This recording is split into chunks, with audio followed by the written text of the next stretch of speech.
palavra polimorfismo significa múltiplas formas ou muitas formas. Em programação, isso significa a mesma função ou o mesmo nome de função e o mesmo nome de método, mas com comportamentos ou tipos de usos diferentes. Então, essa é a ideia de polimorfismo.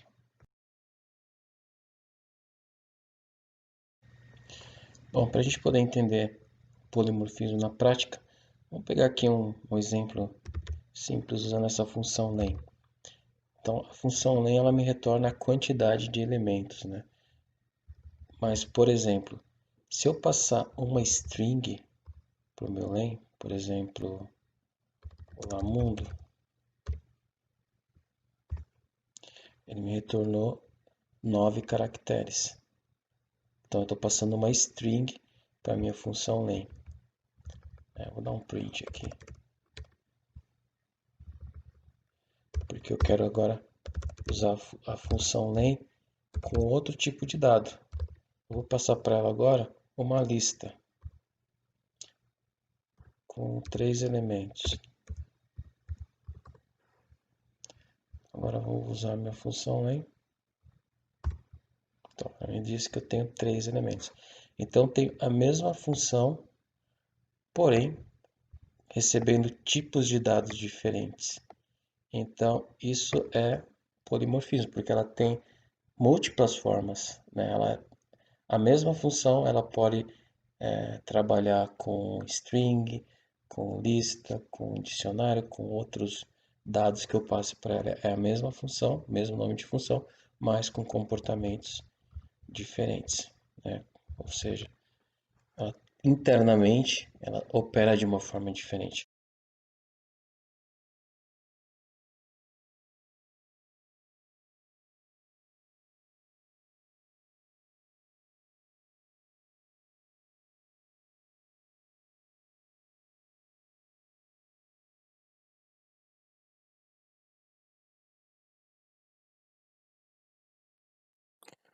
Vamos ver agora um exemplo de polimorfismo utilizando classe.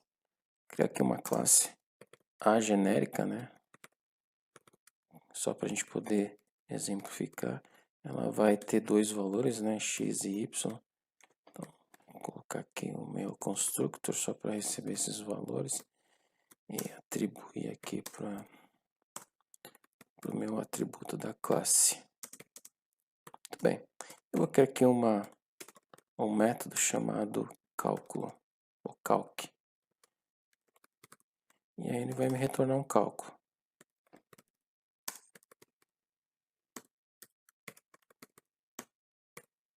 Nesse caso, uma soma. Então, vou criar aqui um objeto da minha classe, passar dois valores. E aí, vamos ver o resultado da soma. Então, aqui eu, por enquanto, não tenho nada de anormal aqui, simplesmente uma classe recebendo valores e executando o método calc. Agora eu vou criar uma outra classe. Vou até copiar aqui, ó. Vamos chamar de classe B. Ela vai ter o mesmo método chamado calc, só que nesse caso eu vou fazer uma multiplicação. Vou chamar de B igual a B.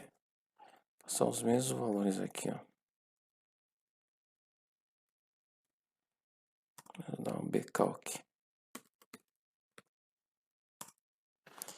Então aqui eu tenho um outro resultado, né? Se eu colocar um print aqui para a gente poder ver os dois.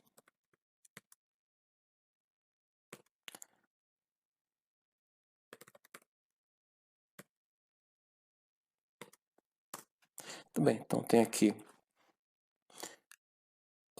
a classe A, tem um objeto da classe A, um objeto da classe B, ambos executando um método, né, com o mesmo nome, a calc, porém são objetos diferentes, então eles têm comportamentos diferentes. Isso aqui também é um outro exemplo de polimorfismo. Eu tenho nomes iguais, mas com operações diferentes, né? Então isso aqui também seria um exemplo de polimorfismo. Vou criar um outro exemplo de polimorfismo aqui. Vamos chamar de... Vamos fazer uma herança aqui, B herdando A. E aqui eu tô... Desculpa, vamos fazer aqui uma outra classe aqui, chamada C.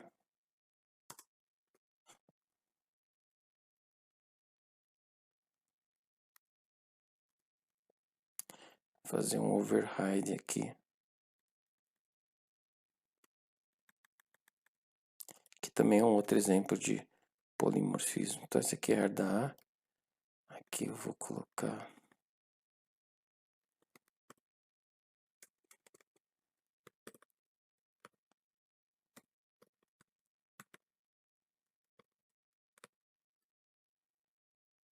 x, y.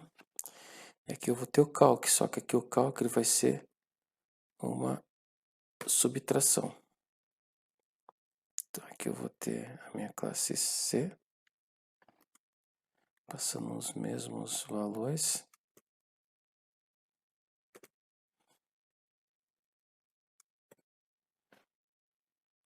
Deixa eu tirar aqui minha classe B só para me ganhar espaço. Então, menos 35. Também o mesmo nome de método. Aqui eu estou fazendo um override.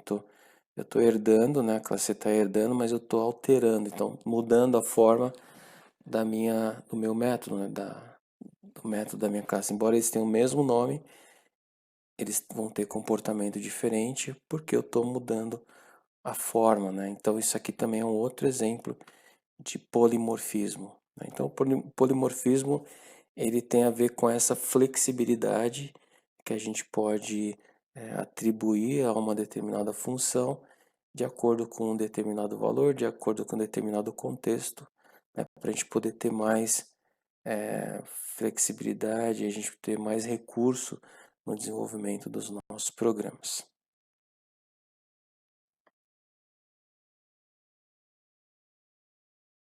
Chegamos então ao final dessa aula. Muito obrigado pela sua atenção e nos vemos na próxima aula.